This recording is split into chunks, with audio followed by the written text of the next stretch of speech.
மூணாறு பள்ளிவாசல் மோதலில் சுற்றுலா பயணிகளுக்கு எதிராக காவல்துறையினர் வழக்கு பதிவு செய்துள்ளனர். மூணார் KL68 நியூஸ் நேயர்களுக்கு வணக்கம். மூணாறு பள்ளிவாசல் 2ஆம் மைலில் ஏற்பட்ட மோதல் சம்பவம் தொடர்பாக சுற்றுலா பயணிகளுக்கு எதிராக காவல்துறையினர் வழக்கு பதிவு செய்துள்ளனர்.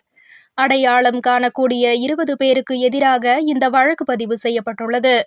ஜீப் ஓட்டுநரை சுற்றுலா பயணிகள் தாக்கும் காட்சிகள் வெளியாகியதை அடுத்து இந்த நடவடிக்கை எடுக்கப்பட்டுள்ளது. கடந்த ஞாயிற்றுக்கிழமை பள்ளிவாசல் 2ஆம் மைல் பகுதியில் கொல்லம் கருணாகப்பள்ளியிலிருந்து வந்த சுற்றுலா பயணிகள் மற்றும் உள்ளூர் மக்களிடையே மோதல் ஏற்பட்டது. முதலில் சுற்றுலா பயணிகள் எடுத்த மொபைல் வீடியோக்கள் வெளியானதை தொடர்ந்து உள்ளூர் மக்களாகிய 20 பேருக்கு எதிராக போலீஸ் வழக்கு பதிவு செய்திருந்தது. இதற்கிடையில் சுற்றுலா பயணிகள் ஜீப் ஓட்டுநரை தாக்கும் CCTV காட்சிகள் சமூக வலைதளங்களில் பரவியதை அடுத்து சுற்றுலா பயணிகளுக்கும் எதிராக போலீஸ் வழக்கு பதிவு செய்தது. தாக்குதலில் காயமடைந்த ஜீப் ஓட்டுநர் ஆனந்தின் வாக்குமூலத்தை சிறப்பு விசாரணை குழு பதிவு செய்துள்ளது. அனுமதி இல்லாமல் சில இளைஞர்கள் ஜீப்பின் மேல் ஏறியதை ஆனந்த் கேட்டதை அடுத்து அவர்கள் கோபமடைந்து அவரை தாக்கியுள்ளது தெரியவந்தது.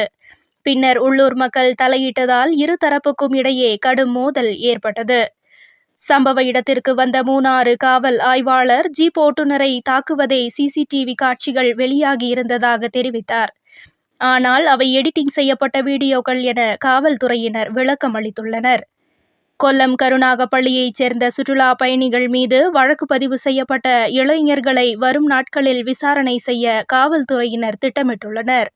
மூணார் KL68 நியூஸிற்காக உங்கள் ஸ்னேகா. மூணாரின் செய்திகளை உடனுக்குடனும் துல்லியமாகவும் தெரிந்து கொள்ள நம்ம சேனலை பின்தொடருங்கள். நன்றி.